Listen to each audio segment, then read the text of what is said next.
No, definitely no.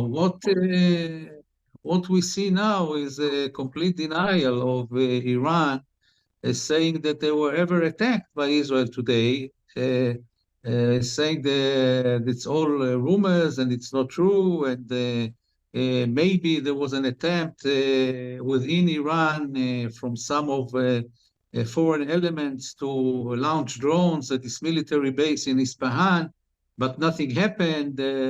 Basically, they're denying any attack from outside of Iran on Iran territory, because if they admit to it, they have to retaliate, and they don't want to do that. A few days ago, the General Hossein Salami is the commander of the Revolutionary Guards of Iran. A few days ago, he said in the Iranian TV that we are going to change the equation, and that any Israeli attack inside Iran or outside Iran, any targeting of Iranian targets by Israel will be responded by a direct attack from Iran territory.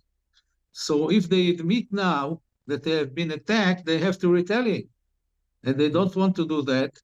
So I think they are very embarrassed. Yeah, it's interesting that you say that, because I would also think, and maybe I'm wrong and you can correct me, that Israeli air defenses are way more superior or perhaps stronger than Iranian. If you saw what happened, 99% of that attack was shot down by Israel. Do you think Iran's taking that into account? They're taking it into account, definitely, but what you're saying is not accurate, because Israel did not intercept all these missiles and drones launched by Iran by itself. There was the help of the United States, there was help of Britain, there were Jordanian airplanes also helping Israel to intercept these drones and rockets and missiles. But I agree with you. The Israeli air defense is a lot stronger than Iran. Iran doesn't have anything actually to defend itself. And there's no doubt that Israel is superior in the air and also in the air defense. And they know that. Their only power is the rockets, missiles, and drones. This is actually the power of the military power of Iran. Ballistic missiles that can hit Israel within 12 minutes from Iran to Israel. Cruise missiles that takes 2 hours to launch from Iran to Israel, and drones that take 12 hours to reach from Iran to Israel. This is their power. But other than that, Israel is a lot stronger than they are. People worried, talk about people, I mean, countries worried that there'll be an escalation, that some of the big nations will get involved. You'll have China and Russia on the side of Iran, and then the United States, of course, on the side of Israel. Do you see any sort of escalation, or is it just too early to tell? No, the escalation is on the way. There's no doubt about that. What we see now is only the first stage. The fact that Iran came out on April 13th openly for the first time in its history and hit Israel with the rockets and drones, that means that they are going to war.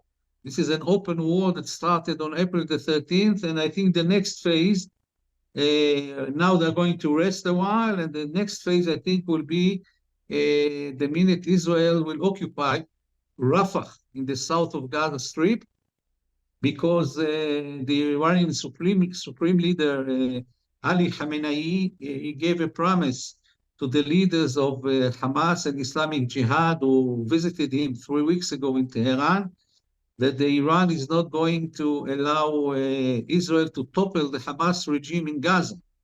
So since the last stronghold of Hamas is in Rafah, then when Israel start occupying that area, I think they will initiate another escalation in order to topple or maybe to thwart the Israeli plans to occupy all of Gaza.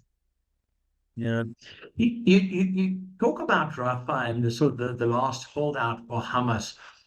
If Israel manages to obliterate, destroy that last holdout.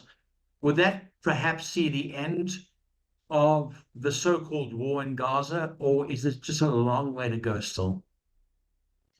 No, this is still a long way to go, but this is a crucial point now because Hamas military power is about 24 battalions of the military wing of Hamas. Israel so far dismantled 18 battalions out of these 24 battalions.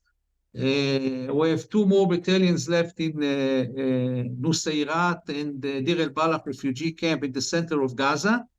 And we have 4 battalions in Rafah area.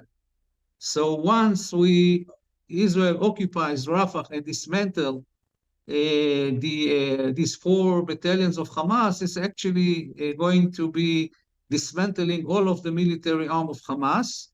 And what will be left will be squads, small squads of Hamas fighters, but they will not be able to confront the Israeli army with battalions or with platoons or whatever, because they all were going to be dismantled. And then, of course, Israel will also, once it occupies the Rafah area, it will take over the Philadelphia corridor, which is the main pipe of smuggling weapons from Egypt, from Sinai into Gaza Strip. And once Israel occupies this area and take hold of this corridor, which is full of tunnels for smuggling weapons, then they will paralyze the military wing of Hamas.